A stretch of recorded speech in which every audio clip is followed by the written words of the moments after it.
Hey team, welcome back. I'm Josh Kogler from Rockin General Contracting, and today we're here to discuss how to choose the right builder. Now, it's not just any builder for any job, but it's the right builder for your individual circumstance and your individual project. Let's dive in.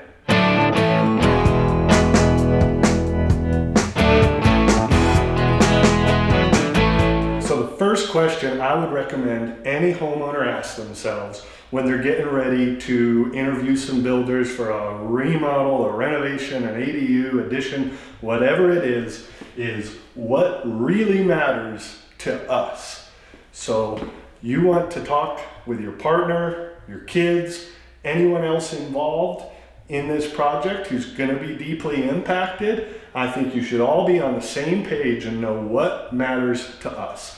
This is just my list. I think there'll be a lot of crossover. At the very least, it'll be a good starting point for you to take and get some inspiration and jump off from there. So number one, I have communication. If we don't have good communication, we won't have a good project.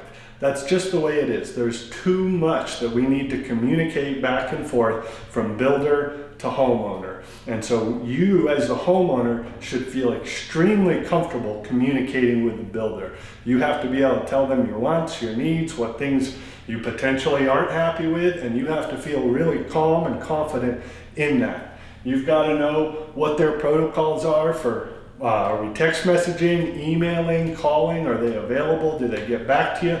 Those things are critical. Number two, transparency. If you don't feel like you can trust your builder, you're not going to have a good building experience. This should not be an adversarial relationship where you feel like you're sparring anytime you talk with your builder. You should both be on the same team, pulling the rope in the same direction.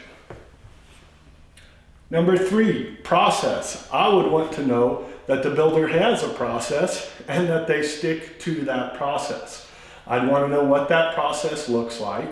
I would not want to pick a builder that says it depends to every question, that if it's Tuesday, it could be one thing, a Thursday morning, now that's totally different. No, it's construction. There is an order of operations, there's a way we do things, and they should have that process implemented so that way you know their crew knows the steps, they know what comes next. Number four, relevant experience, and you'll notice I circled relevant. Now, why do I place such an importance on that word there that I have circled, relevant? It's really quite simple. Anytime I've done any task for the first time in my life, I haven't been that great at it. I think I'm a very intelligent and capable person, but when you're trying something new for the very first time, there are things you don't know about that process, and you can't learn those things until you've done them once.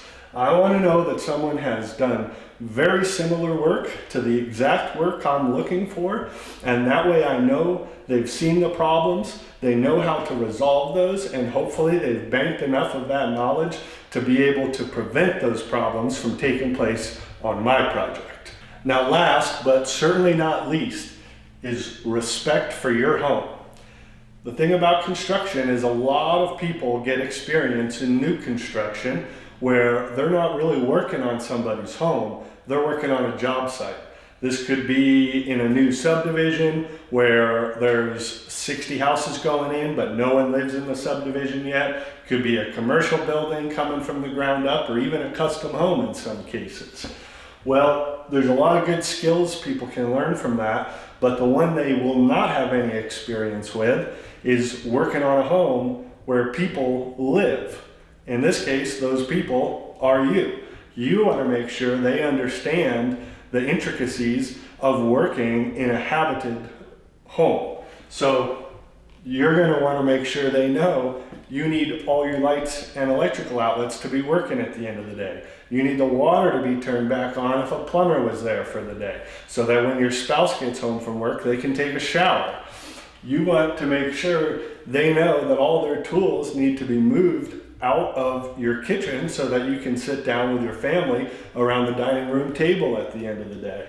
It's a different beast working on houses that people live in compared to blank slate job sites. And so you want to make sure that the builder you're hiring is someone who does that regularly, who has either in-house staff or subcontractors who all understand what that means and how to respect and care for your property while they're working on your project. All right, so once you've spent some time and gotten really clear on what's important to you, the next list I would start to develop are good questions to ask. Here's where I would start. How do you plan a project? So the way we plan a project here at Rockin K is by utilizing a builder-specific software that's going to track everything to do with your job. You're going to have your own portal in which to view all of those aspects, as well as my field crew, subcontractors, material suppliers, and myself, so that everyone sees the totality of what's going on with the job. They'll be able to see things like the schedule, so that you as the homeowner know, is this a good weekend to have people in town? Is this a good weekend for us to get the heck out of town? You'll see daily logs that are filled out by our field staff at the end of every day. You'll see a list of to-dos. Our to-dos are how we keep track of tasks that need to be done. So some of those to-dos are going to be assigned to myself as the builder/project manager. Some of them are going to be assigned to our foreman or field crew, and some of them are going to be assigned to you, the homeowner. So if we need to have a decision on the type of tile we're putting in the bathroom, you know that you have to make that decision, and you'll have a full list of all the to-dos that have not been completed yet in order by when they're due. So if you're ever wondering, what do I need to be working on? You have one place to go and take a look at that list, start at the top, work your way down. This will also keep track of our change orders. Now, at points, certain customers will get into a project and realize they want to do something a little different than they originally thought. They may, for instance, decide, hey, what would it cost us if we wanted to add heated tile floors to our master bath instead of plain tile floors? Well, through the change orders tab, you can click some buttons, type in a description. Hey Josh, please get me a price for what it would cost to add heated tile floors. I will go in, fill out that change order, and send you a final approval that will tell you all the steps, what the cost is, all the materials we will use. You'll then look at that, click approve or click decline. And that way it's tracked and everyone's on the same page. Our selections are going to be tracked through here. So if you're doing a whole house remodel, you got 3 bathrooms and a kitchen, we don't just want, we just have something that's labeled faucet with a sticky note on it, that's not going to do us any good. We want to know which faucet is going in which bathroom, which tile's on the floor of bathroom 3 compared to the tile at the accent band of bathroom 2. So we need to keep all that straight. We need a system for that. Post-it notes and notebooks are not going to cut it. And I say that as someone who used Post-it notes and notebooks for the first couple of painful years. The next question that I think is a necessity for you to ask is surrounding the contract. There's different ways you can ask it, and I think in a later video I'll get into the nuances of the different types of contracts. But for now, just know we need to find out, is this a fixed cost? Is this cost plus? Do we have a not to exceed? How does that work? And you'll need a good understanding of what the price is and what the price includes. There's really a myriad of different ways different builders do this. What I would not want as a homeowner is to sign on a dotted line for a certain number and have that number have the ability to grow because of my misunderstanding of the contract. So I'd want to know, what is our cost structure and how does that work exactly? That's got to be in documents, that's got to be signed and approved. We need to make sure we're on the same page with the budget. Because if we're not on the same page with the money, it's going to be really hard to have a good outcome. Next, I want to know who's here day to day. So in our instance, I'm the owner as well as the project manager and kind of janitor type stuff. So I'm not on the job all day, every day. However, my foreman is on the job all day, every day. He has been with my company for over 6 years. He knows our systems. He knows the quality we expect. He is extremely good at communicating with the customer. He knows all our systems and how to keep everything up to date and accurate. So you need to know who's the point person that's actually here all the time.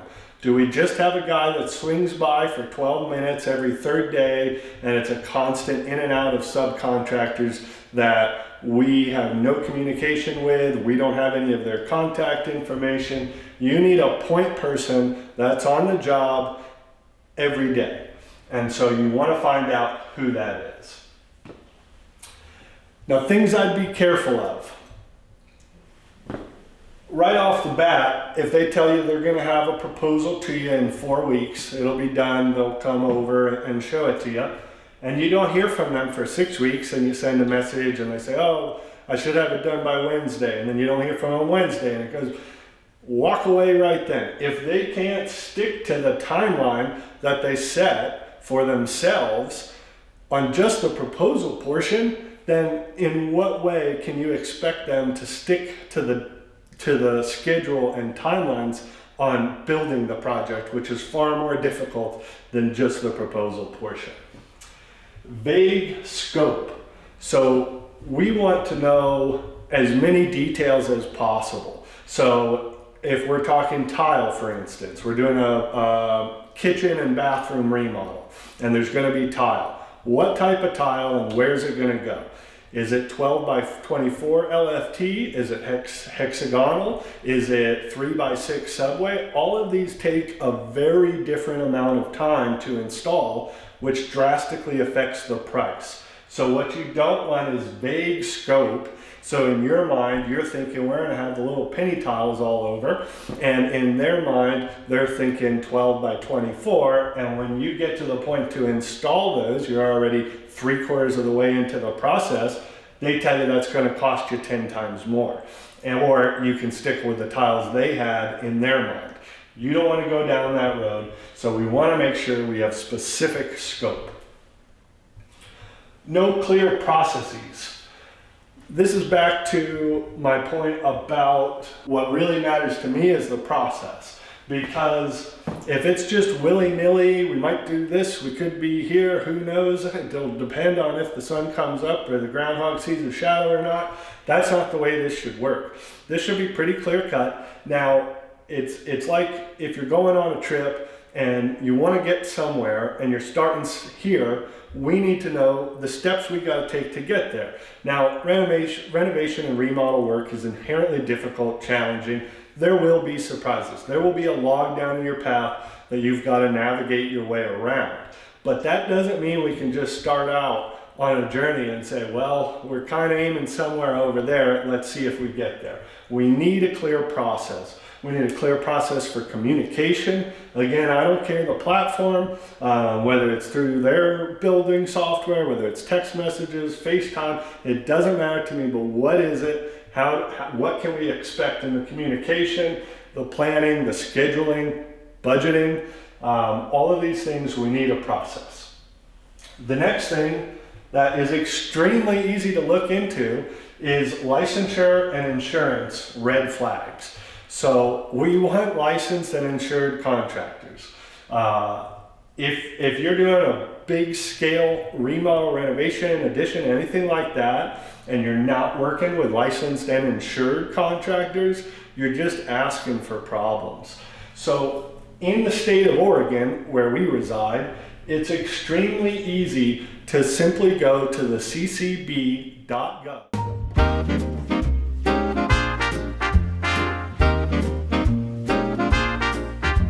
And type in the builder's license number.